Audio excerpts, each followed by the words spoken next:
Bon, je propose qu'on passe quand même, parce que le temps passe lui-même, à la présentation de Laurie Pinault. Donc Laurie est étudiante en thèse, elle est en 3e année de thèse dans mon laboratoire, sous la supervision de chercheur que j'ai d'ailleurs mentionné, qui est Armel Falipon. Et Laurie s'intéresse à la manière, c'est un petit peu loin du vaccin pour l'instant, mais c'est quand même relié d'une manière ou d'une autre, dont Shigella en fait neutralise la fonction des lymphocytes et a une fonction qu'on appelle immunosuppressive. Tu te débrouilles avec ça.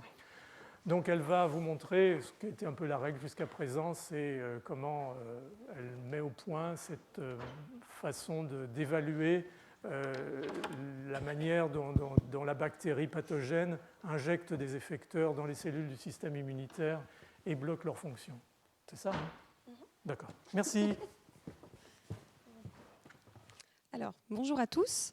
Donc, tout d'abord, je souhaite remercier Philippe pour m'avoir donné cette opportunité de présenter une partie de mes résultats de thèse ici au Collège de France. Et donc, comme Philippe l'a introduit, je vais vous présenter un outil que nous avons développé au laboratoire de manière à pouvoir étudier la manipulation du système immunitaire par Shigella flexneri. Alors, pourquoi étudier Shigella? Donc, juste pour le replacer dans le contexte, donc, les maladies diarrhéiques sont toujours la deuxième cause de mortalité chez les enfants de moins de 5 ans dans les pays en développement. Donc, cela correspond à près de 1 million de décès par an, donc loin devant le sida, la malaria, les méningites, etc. Donc, les 5 pathogènes principaux responsables de ces maladies diarrhéiques, donc comme Philippe vient d'en parler, nous avons les rotavirus, également les bactéries Salmonella typhi, Vibrio cholerae, entérotoxigénique, Escherichia coli et Shigella. Donc, des vaccins sont disponibles pour ces 3 premiers pathogènes, mais pas pour les 2 derniers, donc appuyant d'autant plus l'intérêt de les étudier au laboratoire. Donc, nous nous intéressons à Shigella. Donc, ces bactéries sont des pathogènes strictement humains. Ce sont des grammes négatifs proches de Escherichia coli qui vont causer des rectocolites sévères qui se caractérisent par une invasion de la muqueuse rectale qui va induire une forte inflammation locale et une destruction tissulaire. Donc, cette destruction tissulaire est tout à fait visible de manière macroscopique ici, donc sur le côlon d'un patient autopsié, où les parties en marron correspondent au tissu nécrosé dû à l'infection. De manière plus microscopique, si je puis dire, sur ces images d'histologie, on constate que l'épithélium du tissu infecté ici a une structure complètement altérée par rapport à l'épithélium d'un tissu sain. De plus, on constate un massif infiltré inflammatoire dans la sous-muqueuse et qui traverse jusque dans le lumen du tissu. Donc, comment est-ce que Shigella réussit quelque part à avoir cet impact sur l'hôte, alors que je vous ai dit qu'elle est quand même assez proche des Escherichia coli commensaux. Donc la principale différence, c'est la présence d'un plasmide de virulence en sus du chromosome bactérien chez Shigella. Et donc ce plasmide de virulence, comme son nom l'indique, va coder pour des facteurs de virulence qui vont conférer à Shigella son pouvoir pathogène. Donc un des facteurs de virulence majeurs de Shigella codé sur ce plasmide est le système de sécrétion de type 3, ou T3SS, qui est souvent comparé à une seringue moléculaire. Donc, ces systèmes de sécrétion vont s'assembler à la surface de la bactérie lorsque la bactérie est elle pousse à 37 degrés. Ces seringues vont s'activer lorsqu'elles vont rentrer en contact avec la membrane de la cellule hôte, ce qui va induire un pore formé dans la membrane de la cellule hôte et permettre l'injection de protéines bactériennes du cytoplasme bactérien jusque dans le cytoplasme de la cellule cible. Donc, ces protéines bactériennes sont appelées effecteurs et une fois injectées dans les cellules hôtes, ils vont permettre à Shigella de manipuler les fonctions cellulaires de l'hôte. Donc, on sait qu'au cours de l'infection naturelle, il n'y a pas d'immunité protectrice qui soit induite sur le long terme par Shigella, suggérant que via son pouvoir pathogène, Shigella réussit à échapper au système immunitaire. Donc, les thématiques de travail que nous développons en laboratoire reposent sur l'idée que comprendre comment Shigella manipule le système immunitaire est un atout pour la conception de stratégies vaccinales visant à induire une réponse protectrice efficace pour faire mieux que Shigella, pour faire mieux que le système immunitaire lors de l'infection naturelle. Donc, les questions auxquelles nous souhaitons répondre dans le cadre de ma thèse sont d'identifier les cellules ciblées précisément dans la muqueuse colorectale humaine, car c'est l'environnement naturel de l'infection. Nous souhaitons comprendre comment ces cellules sont ciblées par Shigella, et je reviendrai sur ce point dans les dernières diapositives.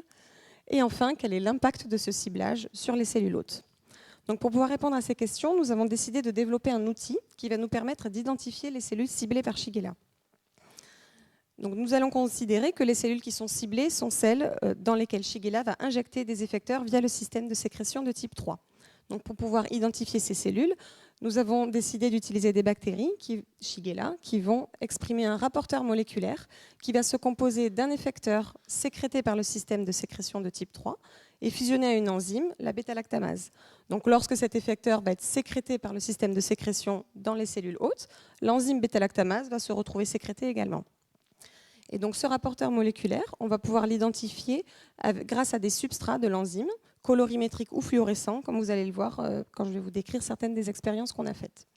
Donc aujourd'hui, je vais vous expliquer en quoi consiste ce rapporteur et comment nous avons réussi à l'obtenir, ainsi qu'une utilisation de ce rapporteur qui nous a permis de découvrir une nouvelle stratégie de ciblage des lymphocytes T par Shigella. Donc, la construction du rapporteur. Donc, la première étape, ça a été d'identifier un effecteur qui soit sécrété par le système de sécrétion dans des proportions significatives, de manière à ce qu'on puisse vraiment détecter la bêta-lactamase. Donc, pour cela, nous avons pris différents candidats, donc différents effecteurs sécrétés par le système de sécrétion. On les a fusionnés à l'enzyme bêta-lactamase et on les a exprimés individuellement dans des bactéries Shigella. Donc les souches de Shigella que nous avons utilisées ne sont pas les souches sauvages pour cette expérience, mais ce sont des souches mutantes pour la protéine IPAD. Donc pourquoi ces souches mutantes? IPAD, ici, donc indiqué sur ce schéma, c'est en fait en quelque sorte le bouchon moléculaire du système de sécrétion. Donc lorsque la bactérie est à 37 degrés, il permet de bloquer la sécrétion tant que le système de sécrétion n'a pas rencontré la membrane de la cellule hôte. Quand on utilise des bactéries de Shigella qui n'ont pas ce bouchon, dès que la bactérie est à 37 degrés, tout ce qui est sécrétable par la bactérie va se retrouver dans le milieu de culture, dans le surnageant.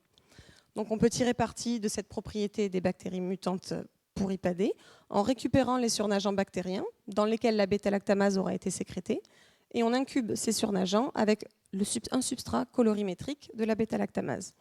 Donc ici, dans cette expérience, le substrat qu'on utilise est la nitrocéphine. Donc naturellement, la nitrocéphine est jaune et lorsqu'elle est clivée par la bêta-lactamase, elle devient rouge. Donc on peut quantifier la présence de la bêta-lactamase dans les surnageants en suivant l'absorbance à la longueur d'onde appropriée grâce à un luminomètre.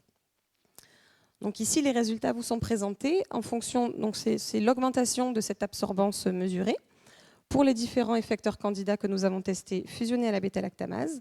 Et on représente ici du coup l'augmentation de l'absorbance par rapport à seulement la couleur jaune de la nitrocéphine lorsqu'elle est mise en présence du milieu de culture stérile. Et donc on observe qu'avec l'un des candidats, donc ici en l'occurrence le candidat 5, le clivage de la nitrocéphine dans les surnageants est maximum. Donc on conclut de cette expérience que ici l'effecteur 5, fusionné à la bêta-lactamase, est le rapporteur le plus sécrété par le système de sécrétion de type 3 de Shigella, parmi les candidats que nous avons testés. Ensuite, la seconde partie de notre rapporteur, c'est évidemment l'enzyme, la bêta-lactamase. Et donc on a décidé d'essayer d'optimiser cette enzyme en fonction du substrat que nous allons utiliser. En effet, il existe différents variants et différentes classes de bêta-lactamase qui vont cliver différents substrats avec différentes affinités.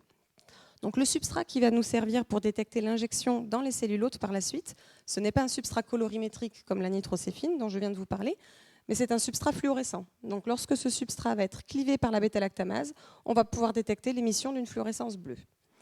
Du coup, nous avons répété exactement la même expérience que précédemment en fusionnant notre rapporteur, donc l'effecteur 5, à différents variants de la bêta-lactamase. Nous avons exprimé ces constructions dans des bactéries Shigella mutantes. On récupère les surnageants et on incube avec ce substrat fluorescent qui s'appelle le CCF2.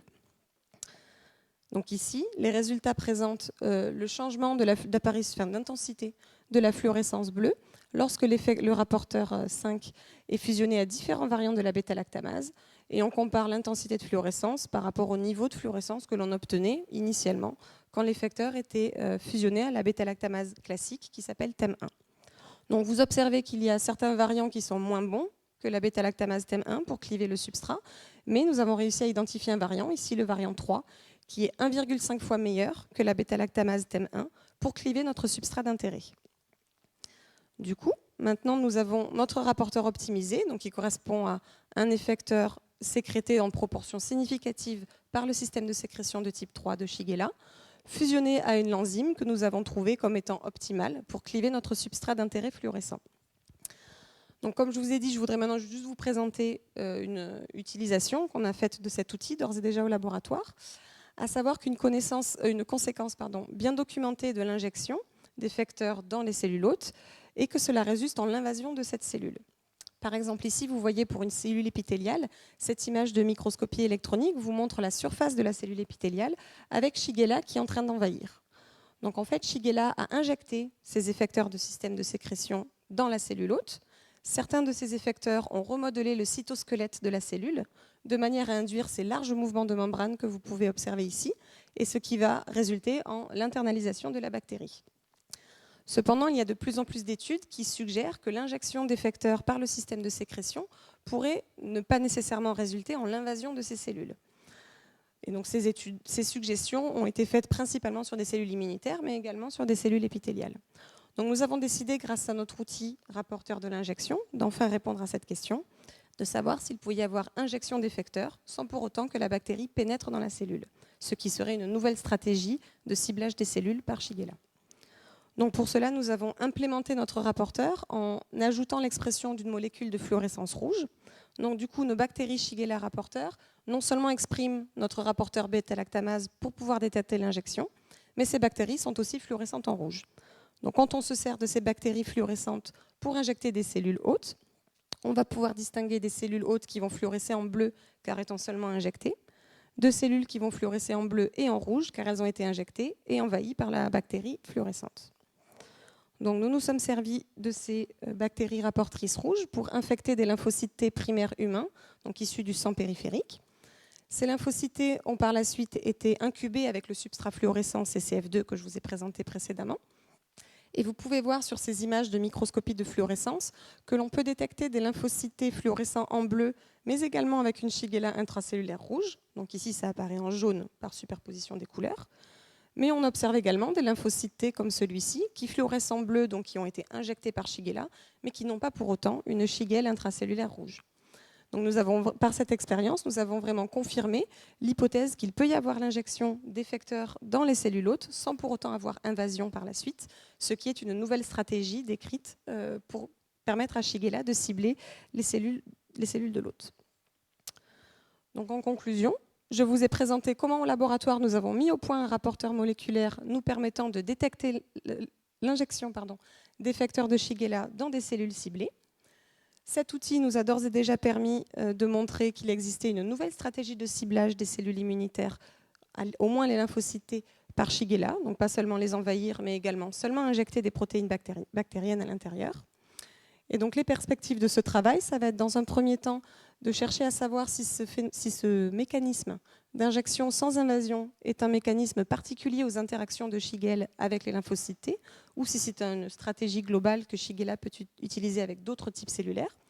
Donc pour cela, nous allons quantifier le résultat de l'infection de différentes cellules primaires humaines. Comme je vous l'ai dit en introduction, nous souhaitons utiliser cet outil maintenant pour identifier quelles sont les cellules ciblées dans la muqueuse colorectale humaine, qui est l'environnement naturel d'infection de Shigella. Et donc pour cela, nous avons accès en fait à des pièces chirurgicales de côlon humain, à partir desquelles nous isolons et infectons des cellules immunitaires de la muqueuse, et nous allons pouvoir phénotyper les cellules injectées qui vont apparaître fluorescentes en bleu grâce à des immunomarquages par cytométrie de flux. Et enfin, nous souhaitons déterminer quelles sont les conséquences de ce ciblage par Shigella de ces cellules hôtes. Donc nous allons isoler les cellules de la muqueuse colorectale humaine injectées par Shigella et nous allons comparer leur profil transcriptionnel avec ou sans infection, de manière à savoir quels sont les changements au niveau transcriptionnel induits par l'injection d'effecteurs dans ces cellules. Donc, je me reste à vous remercier pour votre attention, remercier à nouveau Philippe pour m'avoir permis de parler aujourd'hui. Je voudrais également... Non, pas tout de suite. Je voudrais également remercier Armelle Falipon, donc ma directrice de thèse, tous les membres de notre unité de recherche à l'Institut Pasteur, et en particulier Ilia et Fatoumata, qui sont mes collègues directs pour ce projet. Et je tiens aussi à remercier François-Xavier Campbell-Valois, qui était un ancien postdoctorant dans notre laboratoire, qui a maintenant son propre groupe au Canada, et qui m'a beaucoup aidé pour l'initiation de ce projet. Merci beaucoup.